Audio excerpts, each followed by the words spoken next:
White nose syndrome is a disease that's affecting hibernating bats in North America.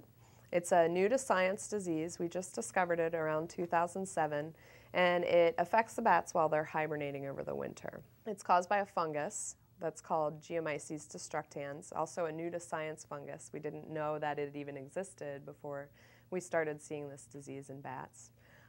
The disease has a very high mortality rate, so in areas that we've had the disease for a few years, we are seeing mortality rates up to 95 to 100% in some of the caves and mines where bats are hibernating.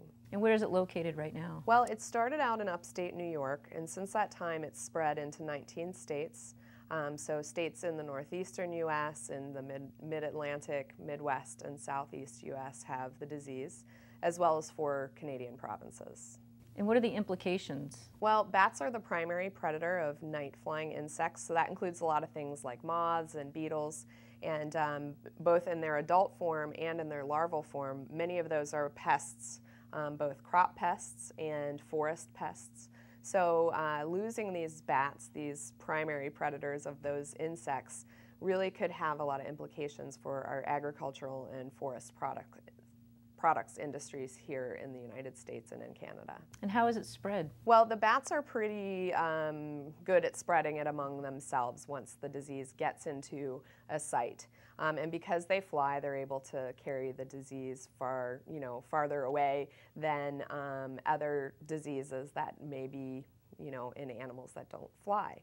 So the bats do transfer it to other bats pretty easily, but we also believe that humans can potentially track the fungus inadvertently on our clothing, on our footwear, and our gear.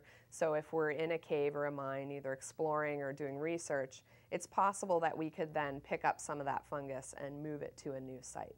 So it's really important that for us to try to prevent that additional spread of the fungus. You or I could hop on an airplane tomorrow and fly all the way out to California and accidentally bring the fungus a lot further than the bats are naturally going to bring it in that same time period. So it's really important that cave explorers and researchers are decontaminating their footwear and gear and clothing, and staying out of caves that are sensitive habitats. So there are some caves and mines that are closed to cave exploration because of this disease. So it's really important to check before you go out exploring.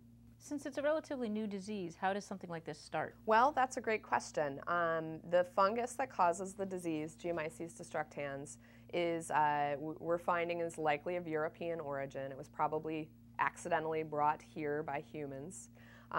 We don't really know exactly what happened. It somehow got into a cave or caves in upstate New York. The bats there started to get sick, and from there they've spread it, and possibly humans have spread it to other caves and mines where bats are hibernating.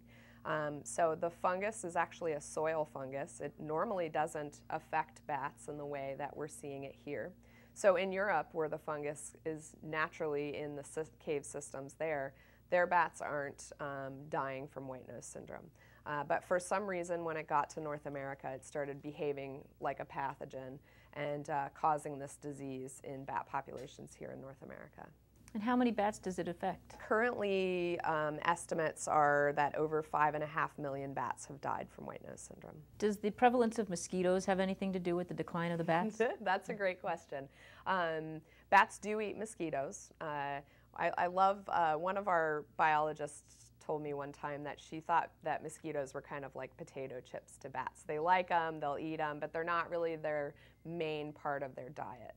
So, the increase in mosquito populations that we've been seeing is probably attributable to other factors, but bats do eat some mosquitoes. This excerpt is brought to you by the Massachusetts School of Law, the leader of reform in legal education and a leader in multimedia education for the public. To view the full interview and for a full listing of MSL's programs, log on to mslaw.edu.